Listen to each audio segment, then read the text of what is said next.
안녕하세요. 2월 9일 목요일 블록체인 투데이입니다.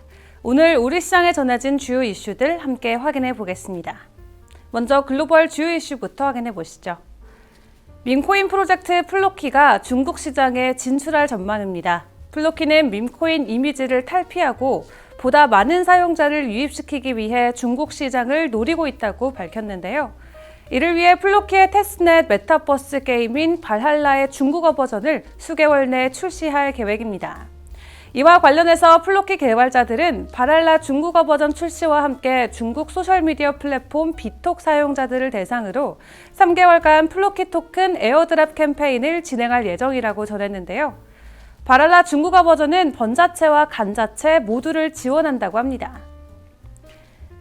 북한의 해커들이 탈취한 암호화폐 액수가 역대 최대를 기록한 것으로 확인됐습니다. 유엔은 기밀 보고서를 통해 지난해 북한의 해커들이 외국의 항공 우주 및 방위산업체 네트워크를 표적으로 삼아 암호화폐를 훔쳤다고 밝혔는데요. 북한이 훔친 암호화폐는 6억 3천만 달러로 역대 최대에 이르는 것으로 전해졌습니다. 유엔 보고서는 최근 몇 달간 암호화폐 달러 가치 변동이 이러한 추정치에 영향을 미쳤을 가능성이 높지만 2022년이 북한이 암호화폐 탈취의 기록적인 해였다는 것을 보여준다고 설명했습니다. 또한 해커들이 사용하는 기술이 더 정교해져서 도난당한 자금을 추적하는 것이 더 어려워졌다고 지적했습니다. 다음으로 국내 주요 이슈 확인해 보겠습니다. 국내 암호화폐 거래소 코빗이 업계 최초로 글로벌 기준 고객사 재무 보고 관련 내부 통제 인증인 SOC 1의 1단계 절차를 완료했습니다. SOC 인증은 미국 공인회계사회 및 국제감사인증기준위원회가 제정한 인증 업무 기준에 따라서 독립된 감사인이 해당 서비스 제공회사의 내부 통제 적절성을 평가하고 확인하는 제도인데요. 인증은 평가하는 항목에 따라서 SOC 1에서 3단계로 구분됩니다.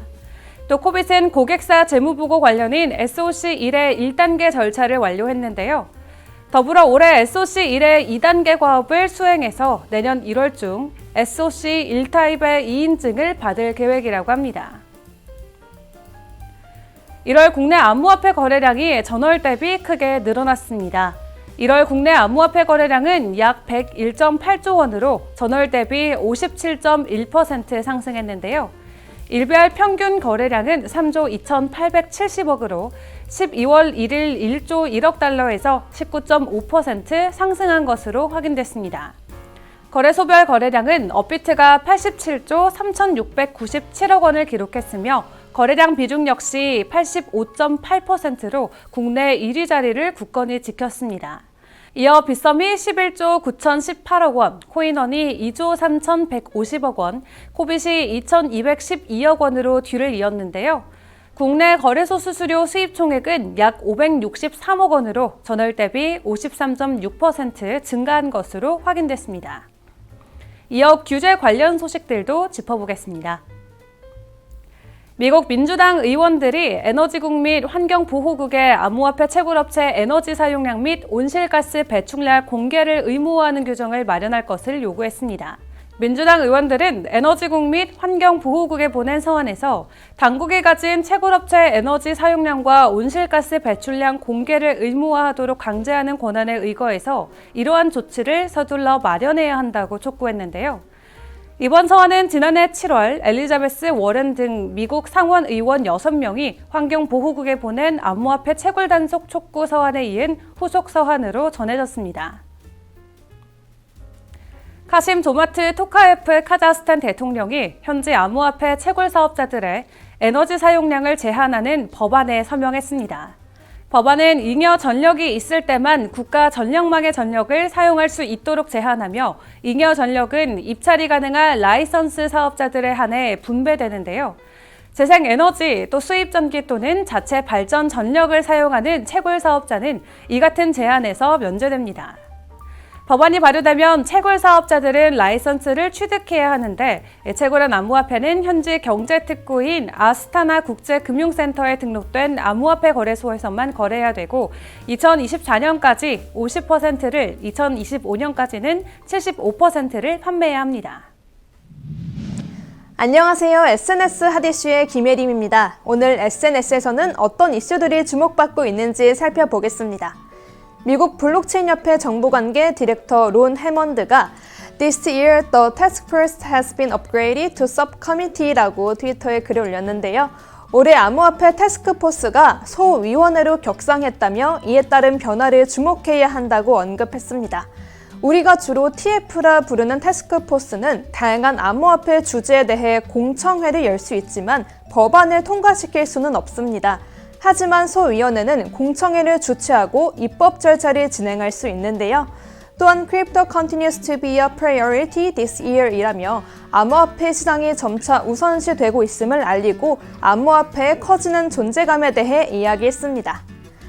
지난 1일 프렌치 디지털 자산 소위원회 위원장도 트위터에 글이 남기며 Consistency, Regulatory Framework and Transparency, 일관성, 규제 제도, 투명함 이 세 가지를 언급하며 디지털 자산 소위원회가 나아가야 할 방향을 나타냈습니다.